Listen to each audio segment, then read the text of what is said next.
tu t'es retrouvé dans la même tribune que les familles des joueurs et juste derrière Véronique Rabiot. C'est ça. Mais comment t'as atterri là, en fait? C'est le hasard ou... Je vais vous expliquer. Donc, en fait, mon frère de base, il avait pris des billets pour l'Euro pour l'été dernier.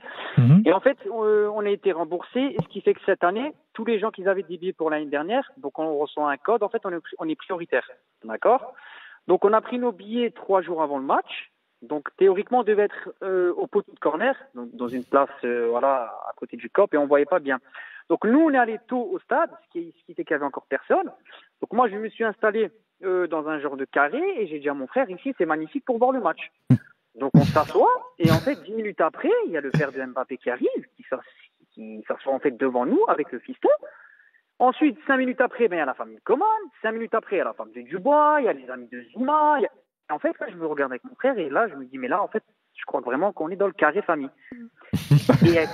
Et mon frère, il veut se lever, et je l'empêche de se lever. Je dis, non, on reste ici, tant qu'on vient pas nous chercher, tant qu'on nous dit pas il faut se lever, on reste là. Évidemment, il est chelou ton frère, il n'y avait pas de raison de bouger.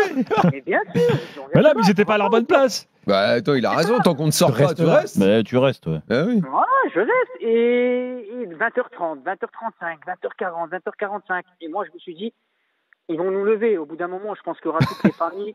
Et en fait, les deux places, personne n'est venu nous chercher. Ce qui fait qu'on a assisté au match avec les familles. Et moi, en fait, j'étais juste derrière Véronique Rabiot, le siège derrière. Il y avait mon frère à côté. La vidéo, elle est passée sur TF1. Mon frère, c'est le mec qui avait la casquette. À côté de mon frère, il y avait Mathias Pogba. Et à côté, il y avait la maman de Pogba.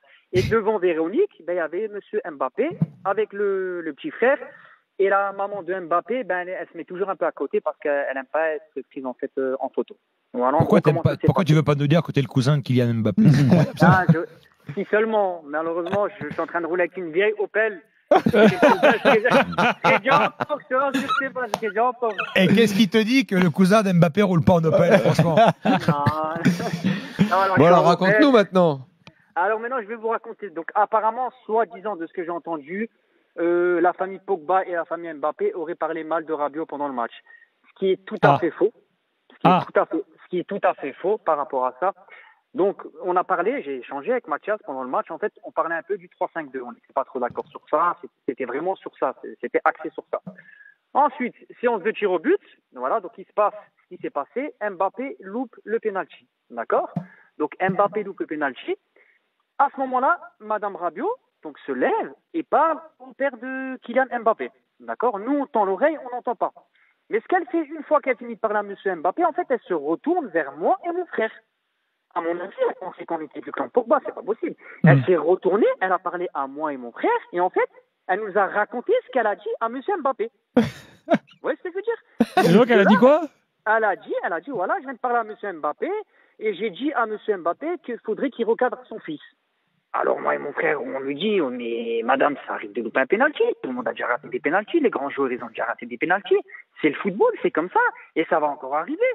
Et de là, en fait, elle me pointe du doigt, limite elle me touche le torse, et elle me dit, mais c'est là où vous vous trompez. Vous pensez en fait que c'est un grand joueur, mais en fait c'est un enfant qui pense être un grand joueur. Et de là, moi je lui réponds, je lui dis, écoutez madame, avec tout le respect que je vous dois, je vous dis la vérité. J'ai joué en football amateur, je pense que pendant 15 ans, je connais mieux le football que vous, ça c'est une certitude. Oula, tu l'as vexé là. Je l'ai vexé, mais en même temps, elle me touche le torse, et elle me dit, voilà... Elle me dit, elle a mal parlé en fait, elle a mal parlé. Et de là, je lui dis avec tout le respect que je vous dois, je peux pas parler football avec vous, madame. Je peux pas parler football. Et de là, en fait, ça s'est terminé. Et pour vous dire que ni la famille Pogba, ni la famille Mbappé a parlé mal de Rabiot. Et monsieur Mbappé, c'était à peine s'il écoutait. Et la famille Pogba à côté, ils ont rien dit. Donc elle a eu en fait une attitude, voilà, un peu déplacée. Donc j'étais en fait. Mais elle était plutôt genre un peu excitée, un peu hystérique, à s'énerver sur les gens. Elle était hystérique, vraiment. Tout le monde l'a regardée en mode choqué. C'était incroyable. Et c'est certain, elle m'a pris pour la famille Pogba, c'est sûr. Elle m'a pris pour le cousin ou l'arrière-cousin. Alors qu'en fait, t'es juste un mec qui s'est tapé l'incruste. Ça, c'est fort. Ça, exactement. C'est ça. Chapeau, Walid. Bravo. Franchement, voilà, bravo. En gros, la scène, quoi. Voilà comment bon, c'était pas non plus. Bon, ça va pas durer. Parce qu'on a entendu que ça avait duré longtemps. Là, ce que tu nous décris, c'est une petite altercation, un énervement, en fait. Ça a duré 5 minutes, pas plus. Franchement, pas plus. ça n'a pas duré plus longtemps. Et il y avait les frères d'Adrien Rabiot, non, qui étaient là également? Non, en fait, non. En fait, c'était la seule qui était toute seule. Ah, elle était toute seule, parce qu'on a entendu que... D'accord. Non. Il y avait Mathias avec la maman, les amis. Monsieur Mbappé, voilà, il était avec le fiston et la mère. Et je vais vous faire une petite confidence. Donc, à la fin des pénaltys, tout le monde était très déçu. Et moi, j'ai vu la maman d'Mbappé. À un moment, je lui ai dit, mais... Et elle rigolait. Je lui ai dit, mais vous n'êtes pas triste? Donc elle me dit, ah non, moi personnellement, j'en ai rien à foutre en fait du foot.